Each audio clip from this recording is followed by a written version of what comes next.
This is Science Beyond Jargon. Hello everyone, welcome to the second episode of Science Beyond Jargon. This is one of your hosts, Krystell Santiago, and for today we have a lot of fun things planned, and we also have our first interviewee. And now we're gonna do really quick intros, and for our fun fact, we're also gonna say our favorite song of the week. Quick intro. My name is Krystell Santiago. I am in C's, class of 2025. I'm studying biomedical engineering and applied physics with minors in chemical engineering and Hispanic studies. And I'm the comms director here at CUSJ. And I'm really excited for all of the episodes to come. And for this episode, y'all are gonna love it. I promise. Let's continue with the quick intros. Okay, my name is Tani. I'm in C's 26 and I'm studying CS. And my favorite song of the week is West Savannah by Isaiah Rashad. Hi everyone, my name is Madeline. I am in C's. I'm a first year and my pronouns are she, her. I guess my favorite song of the week would be Creep by the Glee cast.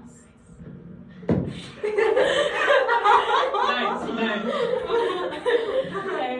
Hi, I'm Sarah. I use she, her pronouns.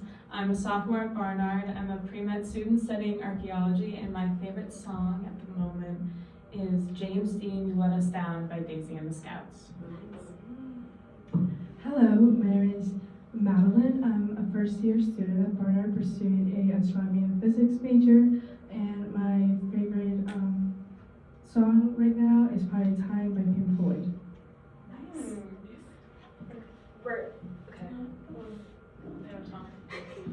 Okay, so last week we did like an intro to the podcast where we presented that like we have a desire to share our love for science, and we're going to be doing like weekly episodes every Friday from the communications team at CUSJ.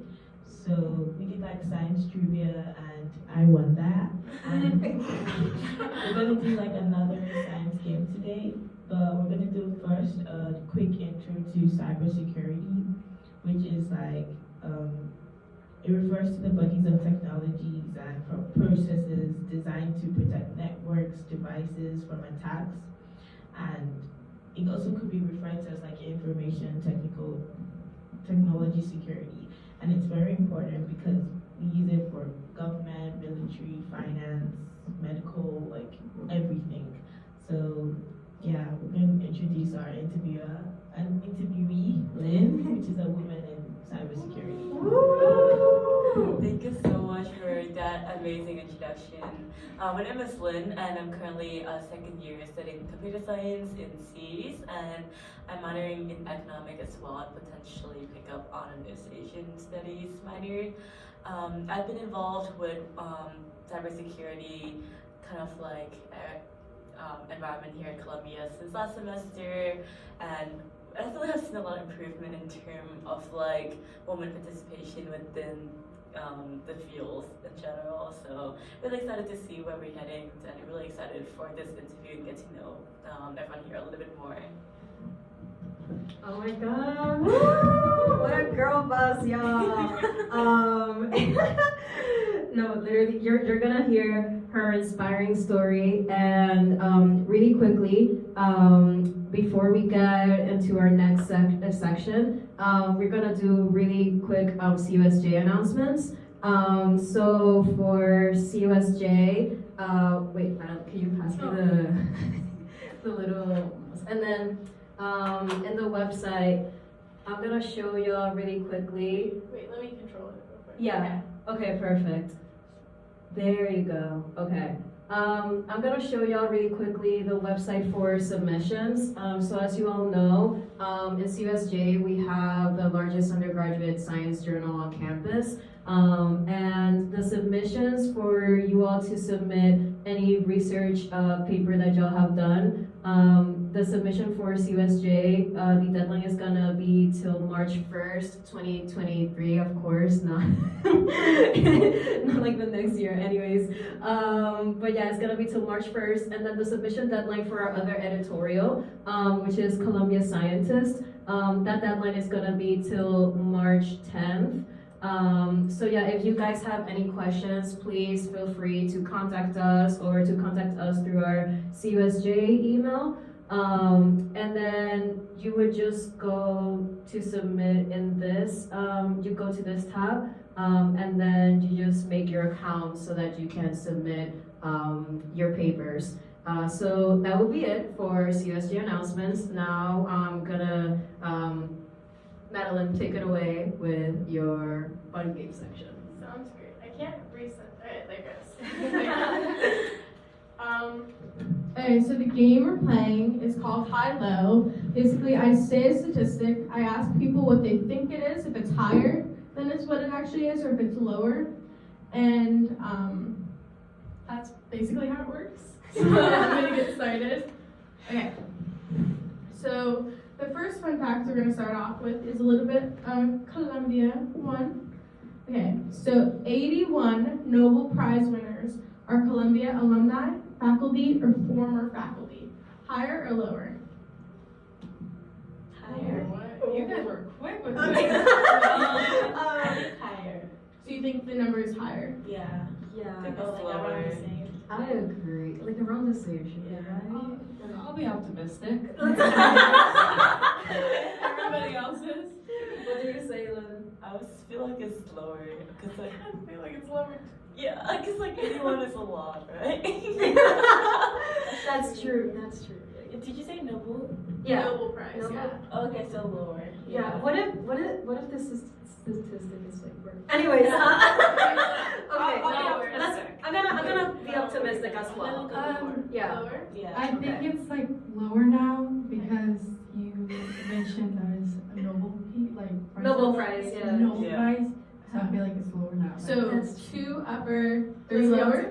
We're optimists. Upper. It is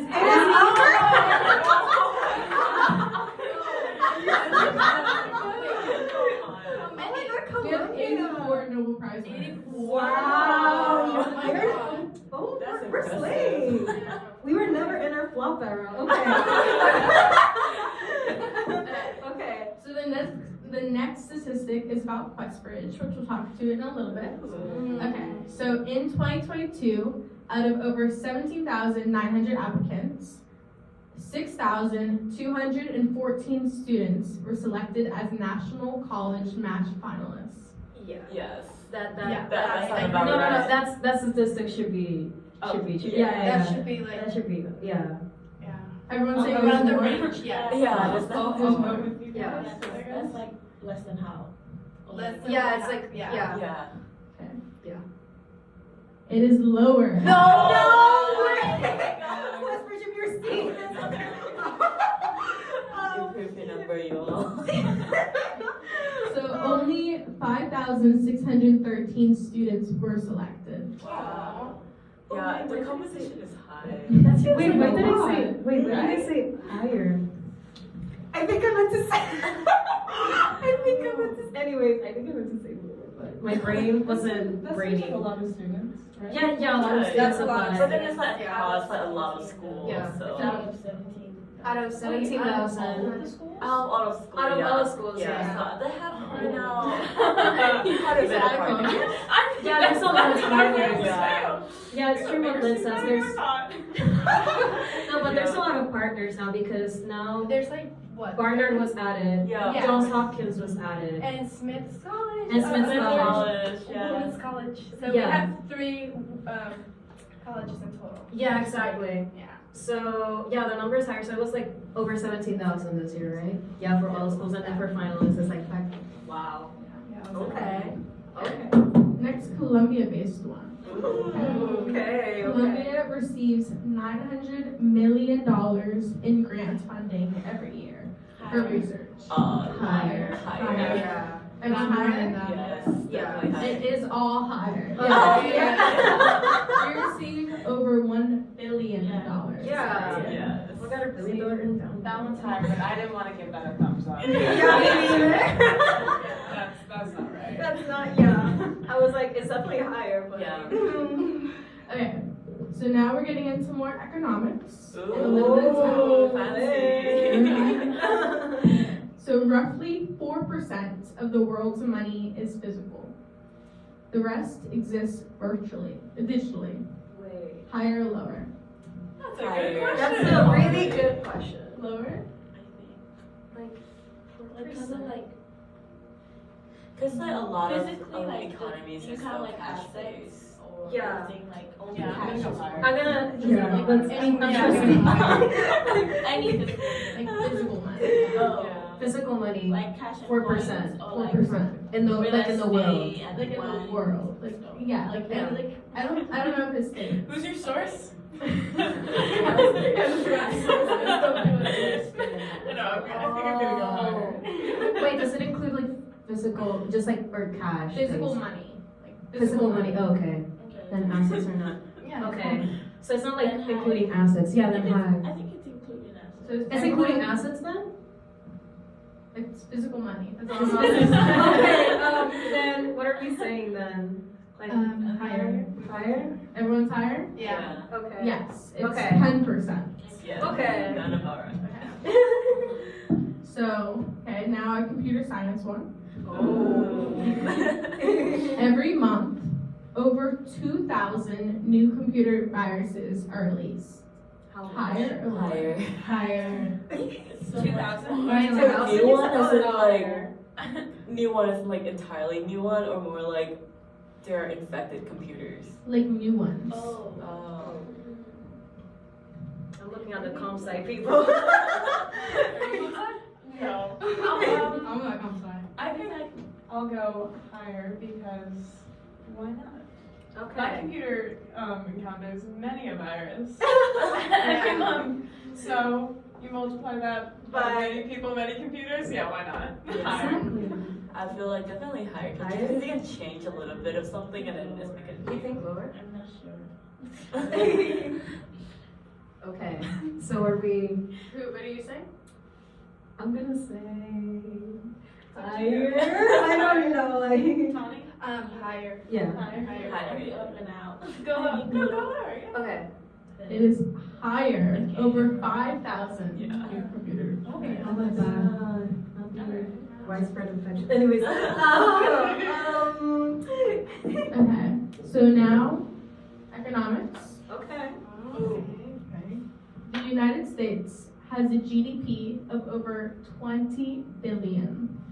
A lot higher. A lot higher, right? Yeah, it's like in the. I want to say 40 billion. But it should be higher. It should be Are higher. you guys higher? Yes. Positive? No, actually, I'm not sure at all. Is it 4 billion? No, 40. Yeah, I'll stick with that. Let's- Higher. Higher. Is everyone higher? Yeah. Higher. Yeah. Yeah, it's 20 trillion. Oh, It's not a trillion. I was Okay, gonna that's answer fine. the trillion. Well, I wasn't sure, like, if you guys would know. The only the literal reason that I know is just because like I remember this random fact from like a really like introductory economics class I took back in high school, and they were like, "Oh my god, they use this in the trillions, y'all," and I'm like, "Oh, y'all really okay?" Yeah. So I was like, "Okay, yeah." So that's why I knew, but because 20 billion, I think that's like the GDP for like other. Would it be also? I mean, I think like smaller countries. smaller countries, yeah. So that's interesting. Good job. You guys are on fire. Actually, I have no idea who's winning right now because I think Krystell are in the lead. I think, yeah. Yeah. Yeah. It's good to know. We're. Just by one though. You have to tally up who win each week and then give a grand prize at the very end. Yeah. Dude, that's a nice idea. That's actually great. Okay. So now we're back to Columbia. Okay. So the first class of graduates from Columbia was made up of only 10 students. Higher or lower? I think that sounds like a possible statistic. Like the first class? Like the first class, The first class in Like the Columbia. inaugural class. Inaugural class. Yeah, because Big word. wait, but does that include okay. Columbia, but Columbia was first King's College. So is it like the inaugural class of King's College? Don't ask me that. Because Hamilton was like in one of those inaugural classes back in the 1700s. Hamilton went to Columbia. Yeah, Hamilton went to Columbia. Because I was wondering why we had that building after Oh my gosh, Wait, is that Hamilton? yeah, it's Hamilton. So in Mr. Hamilton, Alexander. they have like a statue of Hamilton, and it's because he graduated from King's College on a Fulbright scholarship, I think. And he came like from one of the, I don't remember, it was like St. Kitts and Nevis or something like that, and then he went to King's College at 19 and graduated there. But it wasn't the times of like King George III or all of that, so it's like, that's why it was named King's College, and then the name changed to Columbia, but I don't know when. It should be, What's the 10? number? Like, No. 10 sounds like Higher? a possible Higher, statistic. yeah. Higher? Higher. Higher? Mm, I don't know. Like, I'll be different. If I'll be if it's different. like I'll go from lower. I'll be different. if it's from King College of Columbia, it's definitely higher because like if you count from like the beginning, so like King College is probably lower, but like if it starts from the day it is named Columbia, it's probably So higher. lower. Higher. For our let's see what Tani says first. Oh, you said higher? You're gonna go opposite. No, not like that. It's because I'm like thinking, because is that, I asked you the King's College question and then you were like, so that should be important. I mean, you knew a lot more about Columbia than I ever knew. Yeah. Yeah. So Mickey trust your gut. 5, 4, I was gonna say lower, okay, but it's probably not lower. It's lower. It's lower? Anyways, 5 students graduate. Oh my god, 5 it's students. no big deal, guys. Yeah. So now we have 2 questions left. Oh my god. Okay. Got something. So actually, now I'm gonna skip to the main one, the biggest one. This is for all the money, all the marbles. All the Oh my marbles. God, yeah. Okay. Women hold 30% of cybersecurity jobs. That's globally. way lower. All. And that's yeah. All. Look, you're saying Wait, what do you say? Lower. I'm going with Lynn. Okay, yeah, and you're like in cybersecurity, and I know like all the conversations we've had. That, Yeah. Yeah, so you said 30%. 30% Like, of all what of cybersecurity jobs globally. globally. It should be Still lower, lower, right? yeah. Okay, let's I'm go. not sure if we reached that number in CS in general yet. No, exactly. So it should be something Yeah. lower. Yeah. Well, I guess this wasn't really a stumping one. It's 25%. It's lower. Yeah, it's lower, yeah. But now we're gonna talk about powerful women in cybersecurity, and that's why we have, and that's why Lynn, the amazing scholar that she is thank here you. today. So yeah, okay, that was very fun. Woo, okay, okay. And I guess that we also learned random facts about Hamilton. Yeah. We have no winner either. I think maybe Sarah and you had. Yeah, exactly. Good for us. Yeah, good for us. Oh my god. Like we have a true gut instinct for statistics. Yeah, for numbers. For numbers. Okay. Well, I'm gonna now leave it to Sarah to do the intro for now the interview. Yes. So, Lynn, could you just quickly reintroduce yourself? Where are you from? What year are you? Perfect. Alright, so hi again, I'm Lynn, and second year studying computer science, minoring in econ, and I was originally from Vietnam, but I moved here with my mom when I was around 12, 13 years old, and originally lived in Texas for around a month, and then I moved to Tennessee and have lived there ever since. So it's been a long journey, and if any of you all are immigrants or if English is your second language, you know that it wasn't the most pleasant time the first few years, but we made it through somehow. To keep it in the spirit with all of our other introductions, do you have a favorite song at the moment that you'd like to share? Oh yes. So I am a huge fan of IU. So right now I am listening to her Celebrity album. So I guess Celebrity is my favorite song at the moment. Okay, lovely. Well, what inspired you to study computer science and econ? And did you mention also East Asian Studies as a possible minor? For sure. So I didn't really know computer science is a thing back when I was like originally here. A lot of my family members was in like the medicine field. Some of them were nurses, some of them were like pharmacists, and it's like very impromptu medicine because we didn't have a lot of education back in the wartime, and most of them are growing up post Vietnam War area.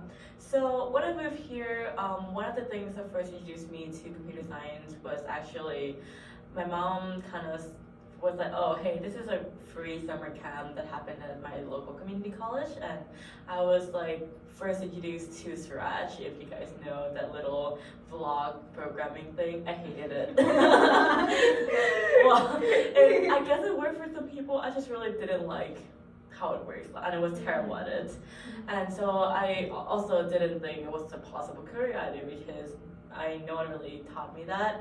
And so not until high school, it was a very random conversation. I still remember, like, I was walking with this senior. He probably doesn't remember me, but he was like, oh, how are you doing? What class are you taking? And he mentioned that he's taking AP Computer Science A. And as a try-hard high schooler I was back then, I'm like, oh, another AP class. So that's how I ended up taking, it was a completely virtual class as well because our school didn't have like AP CSA back then. And I really enjoyed it. I was enjoying the suffering of like working through all the while loops, and apparently it could be a career because I was just doing a lot of Googling about it. So as a first generation college student, like a lot of the time you're just gonna be spending on like how to do stuff on Google's. Yeah. That's a really cool story, actually. I love to hear that an AP class inspired a career. I wish I could say the same with my AP studies. And that's awesome. So you're the resident computer genius of your family, you'd say? The inaugural one who like I'm the only one who's going to tech basically. No, but she's a genius in computer science. We can get it. Okay. Krystell mentioned that you matched with Columbia through QuestBridge, and I was wondering what made you choose QuestBridge, and are you satisfied with the results? So to be honest, I didn't really have a dream in college. My biggest concern was that I wanted somewhere affordable, and I told my mom, okay, you have like covered all my expenses up to now. I don't want you to worry about my tuition. And so QuestBridge was like the perfect opportunity for me because it's like, okay, my parents don't have to contribute anything, so I also don't have to worry about the financial situation. I didn't realize QuestBridge is just another word for like financial aid, but we don't talk about that yet. But yes, I definitely am really happy because New York is a great city and there's so much opportunities here, and the access to opportunities is another thing that I looked at as well. So a lot of the decisions I made back then was like, okay, how to minimize the amount of tuitions and how to kind of like have more access to opportunities. And yeah, I'm really happy about my decision to match with QuestBridge. Yeah, that's good. Could you talk more about QuestBridge for the people watching who are not familiar with this program and how it's beneficial for first-gen students, especially? So I would say QuestBridge is a great program if your financial is your biggest considerations. And it's also give you a lot of space to tell your story. You have another essays that you can write about to tell about your background and your interests. So that's the biggest advantage of QuestBridge. And essentially, you have a list of schools that partner with QuestBridge, and when you match with a school, you basically have to go to that school. So that's another consideration when you rank the 12 or 14 schools that they allow you to rank as well. And the timeline is very rushed, so you only have about 2 weeks or so or less to write. If you rank 12 colleges like me, you have to write all of the 12 college supplements. I ranked like 6, and I feel like that was a lot. Dude, I ranked like 7, and I also felt that was. That was a lot. So recycle your essay, basically. yeah, I like QuestBridge, but the chapter at Barnard, it's brand new. Yeah. So there's nothing fun, I guess, to do. Yeah. But how would you describe Columbia's chapter? Are the scholars like talking to each Yeah. other? I think if I have to be honest, compared to like a lot like Stanford or Yeah. a lot of other QuestBridge chapter, we're a little bit less tight knit compared to them. But you know, the freshman community here is definitely improving. I've seen a lot of Yeah. great effort within the Columbia first generation like office, and also QuestBridge you hold a lot more like events. So this semester board is really great. I met a few of them. Yeah. They're amazing. Yeah.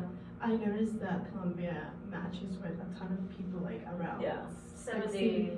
Yeah. 60 to 70 years, 70. yeah. Yeah. And I feel like that's a lot, and that's like not like a very close tight community Yeah. compared to Columbia, who match with 3 people last pardon year. me. Yeah, and then the first year 3 people again. So Yeah. now we have 6, and then plus Wow, the yeah. other ones. Yeah. Yeah, definitely. We Yeah. can do a lot better to like kind of like Just like the have tight knit together, community. yeah. Yeah, I agree. Oh, I don't know what happened with the computer, but anyways, Which is just yeah, we can just it's, Yeah. you know, tech stuff. But the point is, I agree though. I agree with you. Yeah. Like, I do feel though that with the people, because I entered through QuestBridge. I matched with QuestBridge and Columbia the same year that we're from the same QuestBridge match class, Ly and I. And I do feel that we have been able though to at least, you know, like create some other friendships within the Not me. don't worry, you'll It's like, like so like yeah. the chapter of Barnard is so distant, and like Yeah, is I don't hear much from it. So I'm just like, okay, I'm just gonna like do my own thing. Building a community is like It's a very difficult task. And if Yeah. you don't Yeah. have someone dedicated or a group dedicated to that, it's really, really hard to foster Yeah. that tiny community that we want. And Mhm. so I think that you can always be the one that started Exactly. the Yeah. initiative. Yeah. Yeah, to start You the have to initiative battle with there. us, of course. Yeah, most definitely. On topic of like on Yes. this, how would you describe your first year, especially like as a first-year student? How did you afford like textbooks, especially because I know I have trouble with that sometimes. And did you receive like support, mentorship, especially for like the Columbia classes and all of that? Yeah, so I just want to say it's normal to be stressed your first year, and that's because you probably used to not having to study a lot in high school, and so you will have to figure out your learning styles, and kind of like no one is gonna keep you accountable to go to class now, so that's another part as well. So definitely don't overstress yourself and don't kind of overcommit to activities. I didn't make that mistake. My first year was not the best like experience, but I learned a lot from that. And when it comes to textbook support, I got a lot of my textbook online. Yeah. If you happen to be in a class with the professor require you to like have a textbook, use Columbia resources. They will, Yeah. so especially the Dean Assistant Fund, or if you contact your financial aid office or so, and you have exceeded scholarship money, they will give you a refund as well. So Yeah. those are some of the way to afford textbook. Yeah, Barnard has a similar Like procedure. procedure. I applied like 3 times for like Barnard to pay for my textbooks. Yeah. It did. It's a great resource to have, especially if you're a first gen and low income student. And so it's like something that I find very useful. And yeah, I also get my textbooks on the like computer and stuff. But yeah, how did you like find community, especially like the Girls Who Code and like all of that? Yeah, so that's also tied to kind of like that previous question about like first year as well. Not only Columbia, but also try to seek resources and community outside, because especially if you're a woman, there are a lot of great community like rewriting the code, or like Women Who Code, Women in Cybersecurity. They're great organizations. And the thing is, they also have a lot of grants and fundings and also scholarship for you if you want F4 textbook, afford to travel to different diversity conferences. And speaking of diversity conferences, go to those. They're a great way for you to find internship opportunities and meet new people as well. I think Krystell also went to a few, if you want to talk about that as well. Oh, okay. Yeah. Thank you. No, yeah. Lynn and I, we have been, and we're so grateful that we have been able to have the opportunity to go to different conferences and diversity conferences around the nation, like, you know, also like national ones and all of that. In my case, I went to one that was more tied to my Latina identity. So I'm vice president for the SACNAS chapter here in Colombia, which is Society for the Advancement of Chicanos, Latinos, and Native Americans in Science. And for I was able, thankfully, to go to their national conference last semester. And it was in Puerto Rico, which is my home, which, you know, it was going back home, so I was so happy about that. But yeah, I was able to find great opportunities there, a lot of internship opportunities, offers there, and you know, just connect with also different grad schools as well. And now I'm going to another one in Harvard for their biomedical science careers program, and oh, thank you, girl. And I'm gonna present research there, so it's also a nice opportunity to like present your work and research and all of that. And also, you went to a Harvard conference recently, to Harvard Week. Oh, so, yes. If you're an undergraduate woman in STEM or in tech in general, highly recommend Harvard Recode. It's such a supportive community, and I would say I would go there for the people. You met so many great, amazing, inspiring women in tech, so highly recommend. And if you're in cybersecurity, Women in Cybersecurity conference coming up in March is also another great opportunity as well.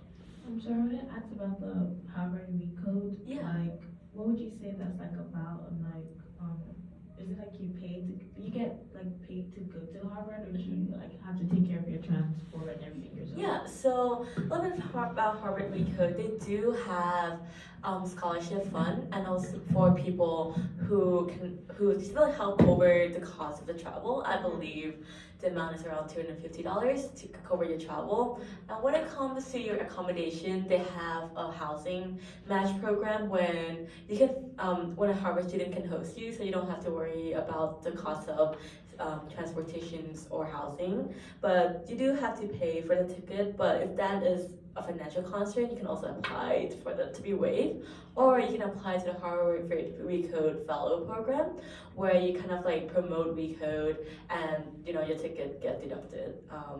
And yeah, it's about kind of like empowering women in tech. So you know, there's a lot of speakers and a lot of different events throughout the 2 days there, for you to connect with people, for you to talk to different employees that have a career fair there. A lot of different merch and free food, so highly recommend. Oh my God. Quickly going back to what we were talking about, finding your communities and life as a first-year student. Since we are split, 3 sophomores and 3 first years, I kind of wanted to open up the question to everybody and to just see how you guys have found your first year at Columbia, and if you have any advice, even looking back at your first semester, because trying to find a community here can be quite intimidating. Yeah. We are in an amazing institution in a huge city, and sometimes you really, at least for me, I really feel it.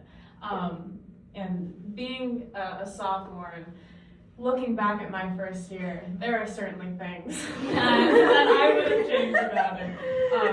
But just really looking to you guys, if you guys wanted to say anything. Yeah.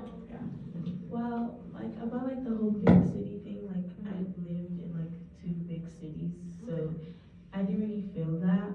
But academically, I think that's where it was harder because I thought it would be easier.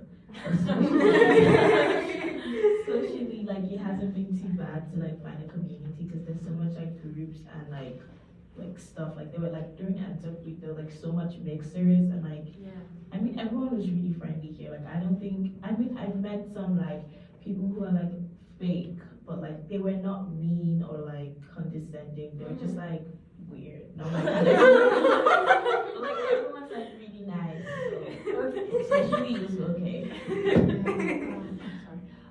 For me, this is my first time being in a city like New York City. Yeah. And so for me, it was really hard because I didn't have family nearby. And since I'm from Virginia, that's like really far away, and I didn't have no one here to have like support from or guidance from. But the burnout environment is like really uplifting when it comes to first-gen students and living here on campus, and I feel like that helped me a lot. But in terms of school, that was something that was really hard for me because like high school and colleges are like it's definitely not the same, and the way that I manage it was not something that I wanted to like. I don't know. It was really hard for me to manage it. So like. Looking back at my first semester, I learned a lot, and I'm improving this semester. So yeah. Yeah, just to build on what everyone's saying. So I actually come from a city. I come from Pittsburgh. So Okay. it's like a smaller city. So like that definitely wasn't as big of an adjustment, but like you can definitely feel like the pressure here. I feel like it's kind of like unspoken. But despite that, like I feel like it's really important for like at least me to keep going out into the city and to like go to office hours and just like push myself to like explore the city, but also explore my like academics. Yeah. And then I also know like, especially last semester, like coming from Pittsburgh, coming from public school, it was definitely like really more rigorous. So it like kind of stresses you out at some point. So I know like getting in touch with different resources, especially getting in touch with tutoring if you need psychology services. Definitely it's not shameful here. I know different people come from different backgrounds, but it's so helpful to just get that support that you need. Yeah, I agree. Well, you mentioned that the pressure goes unspoken. Let's speak on it. So as we're all living in STEM here, but coming from a computer science, econ major minor, how would you describe the STEM environment, and do you necessarily agree with the tropes and stereotypes that you see, or the dynamics between male and female students?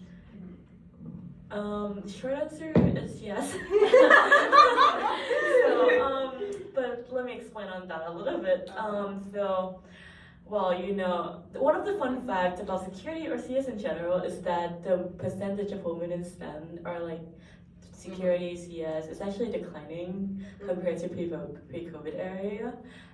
So we are kind of like going backward a little bit. But I feel like I had an internship at Amazon last summer, and as much as nice as a lot of my teammates were, all my team members are male.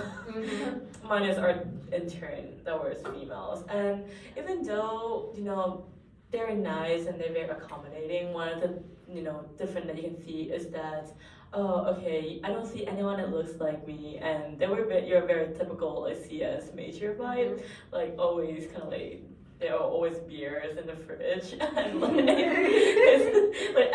it's empty except for beers, and I'm like, oh, wow, this is great. So you don't always feel comfortable, kind of like always sharing a lot of things with your male colleague as opposed to all of your manager is females. And I have a few colleagues / friends who their manager is females, and I definitely can tell that the environment is really different. As for Columbia in specific, I think the environment can range from extremely competitive to like very chill depending on who your friends are. So finding the right group and finding the right friends are so important here. But as far as resources go, there are a lot of resources here. So it's definitely great that we have a lot of groups of women computer science-ish. So it really depends a lot on who you know and like what community you're in. somebody once gave me, it's not even a piece of advice, it's just a statement that I think about all the time. Yeah. She's a senior here, and she said that every single person on this campus is crazy. You just have to find your crazy. Yeah. Including us. I mean, really, look at us. We're all trying to study stuff at a very rigorous institution. That's crazy within itself.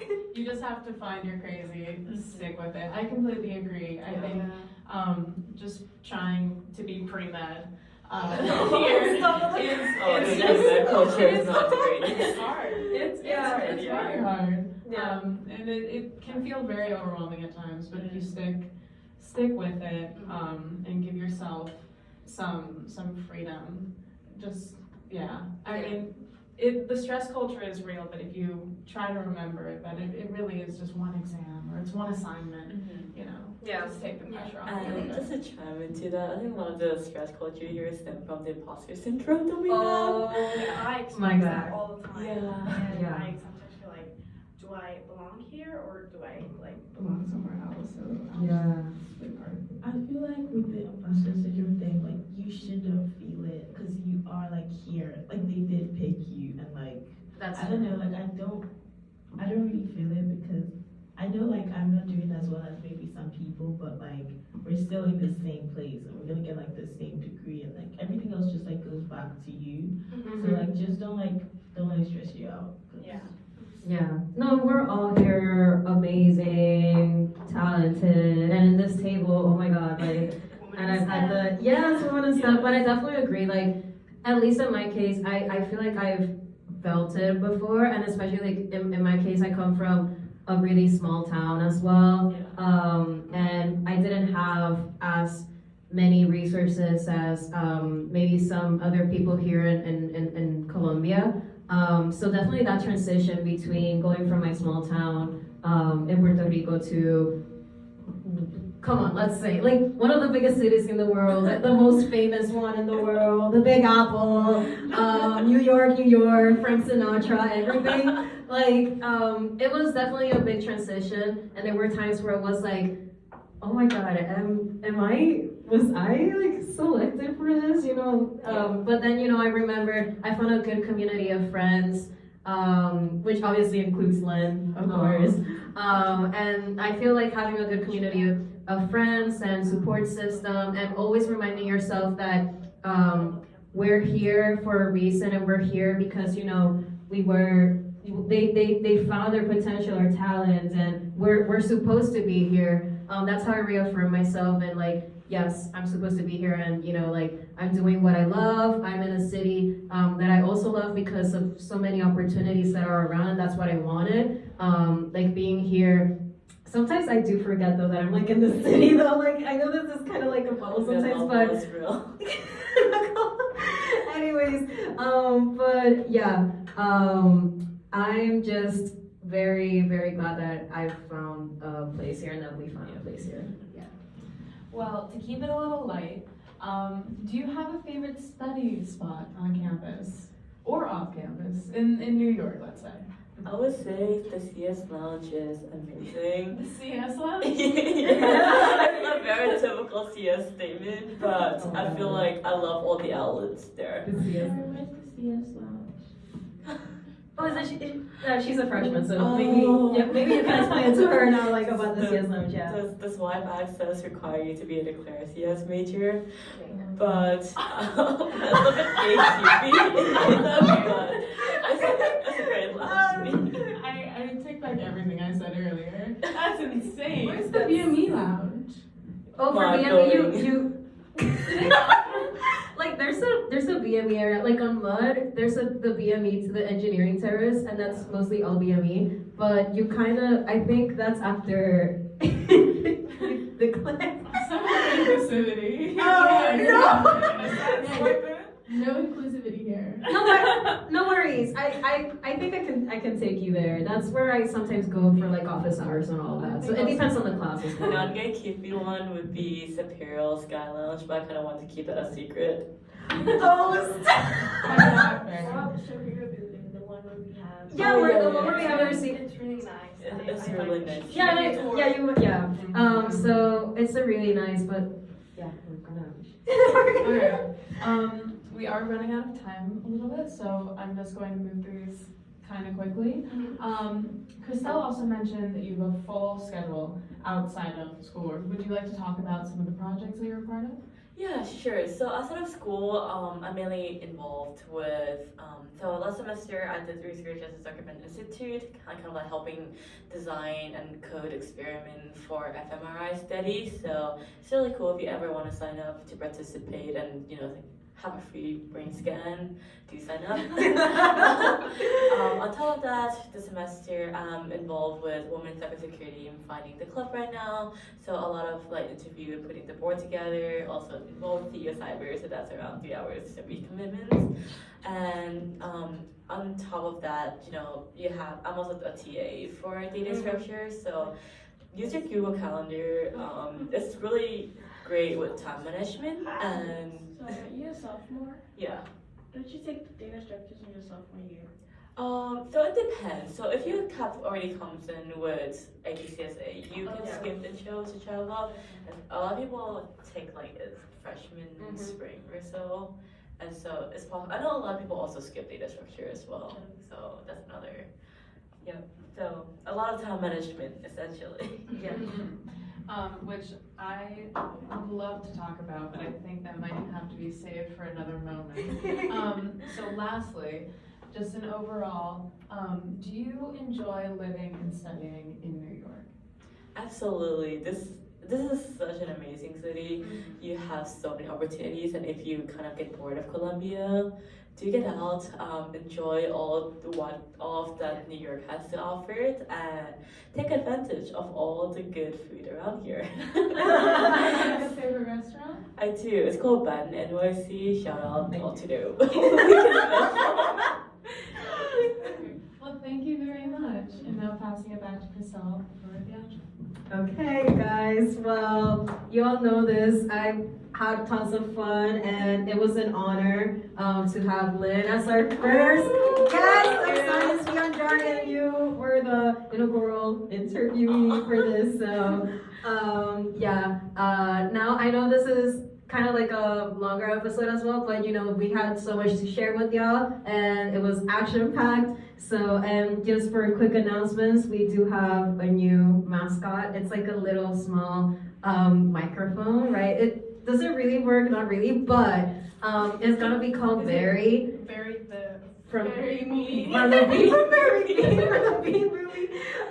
So yeah, he's our little mascot for Science Beyond Jargon. And yeah, we're so excited for next week. We'll be here. We're not in the tower room anymore, but we're in another learner room, which is really, really nice, in one of the music rooms. And we're just excited to keep bringing you guys more content. And just more Columbia experiences. So yeah, until next week, and see you all in the third episode of Science Beyond Jargon. Yes!